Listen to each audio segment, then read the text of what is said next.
38 രോഗിയായി കിടന്ന ആളല്ലേ, അയാൾ ഡിക്ലെയർ ചെയ്യണം, കണ്ടിട്ടില്ലേ? യോഹന്നാൻ 5:7. അവൻ പറഞ്ഞു, യോഹന്നാൻ 5:7, അവൻ പറഞ്ഞു, കർത്താവേ, വെള്ളം ഇളകുമ്പോൾ എന്നെ കുളത്തിലേക്ക് ഇറക്കാൻ ആരുമില്ല. ഡിക്ലെയർ ചെയ്തു. എന്താണ്? Nobody to help me except Jesus. അത് ഡിക്ലെയർ ചെയ്ത്. ഇതുപോലെ തന്നെ നമ്മുടെ ജീവിതത്തില് നമ്മള് മസിൽ പവർ, മണി പവർ, അങ്ങനെ പല പവറില്ലേ, പല പവർ കൊണ്ട് നമുക്ക് നടക്കാതെ വരുമ്പോ നമ്മൾ ചെയ്യേണ്ടത് ഡിക്ലെയർ ചെയ്യണം. അല്ല പിന്നെ അവിടെയും പറഞ്ഞോണ്ട് താൻ ബാധി ദൈവം ബാധി എന്ന് പറയരുത്. കാര്യം ചില സമയത്ത് ജീവിതം ഫുൾ ആൻഡ് ഫുൾ ദൈവം തന്നെ ആയിരിക്കും. അല്ല ചിലപ്പോൾ നമ്മൾ 50% നമ്മളും 50% ദൈവം എന്ന് പറയരുത്. ഡിക്ലെയർ ചെയ്യണം. ഐ ആം സീറോ എന്ന് പറഞ്ഞിട്ട്, കർത്താവേ നീ ഈ വിഷയത്തിൽ ഇടപെട്ടില്ലെങ്കിൽ ഇനി എൻ്റെ ജീവിതം മുന്നോട്ട് പോകത്തില്ല എന്നാ. അത് ഭയങ്കരമായ ഒരു ഈ പത്രോസ് ഡിക്ലെയർ ചെയ്യാണ് ചെയ്യണത്. രാത്രി മുഴുവൻ പണിപ്പെട്ടിട്ട് ഞങ്ങൾക്ക് ഒന്നും കിട്ടിയില്ല. അത് ഞങ്ങളുടെ കഴിവുകേടാകാം. ചിലപ്പോൾ ആൾക്കാർ പറഞ്ഞ പോലെ കാലക്കേട് വരേണ്ട കാര്യം ഇല്ല ഇവിടെ. എന്ന് വെച്ച് കഴിഞ്ഞാല് പകല് പണിയില്ലാഞ്ഞിട്ടാണ് ആൾക്കാർ രാത്രി പണിക്ക് പോണത്. പകല് നല്ല ചൂടും ഒക്കെ ആണെങ്കിൽ മത്സ്യം വെള്ളം ചൂടാകുമ്പോൾ മത്സ്യം താഴ്ന്നു നിൽക്കേ ഉള്ളു.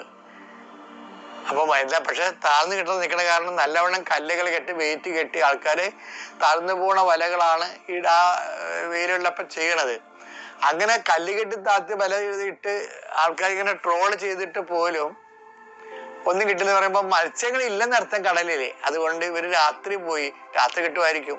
വെള്ളം തണുക്കുമ്പോ മത്സ്യം ഓടി വന്ന് പൊങ്ങുമായിരിക്കും എന്നൊക്കെ അതിന് രാത്രി പോയി.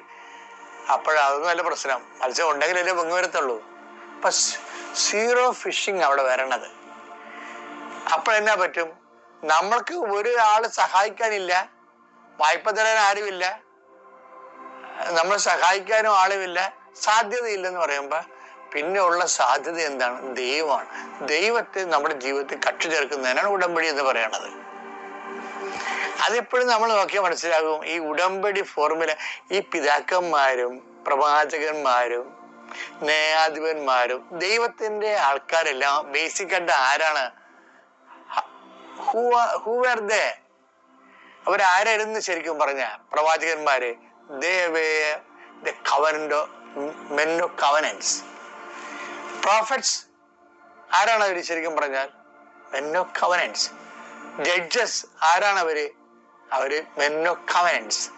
ഇവരെല്ലാം ബേസിക് ആയിട്ട് ദൈവത്തിന്റെ വചനവുമായിട്ട് ബന്ധപ്പെട്ടാണ് ജീവിതം ക്രമീകരിക്കാൻ ഉദ്ദേശിക്കുന്നത്. അടിസ്ഥാനപ്പെടുത്തി ജീവിതം മുന്നോട്ട് വെക്കണമെങ്കിൽ ആ ദൈവത്തിന്റെ വചനം തന്നെ ബുക്ക് ഓഫ് കോവനന്റ് ആണ്.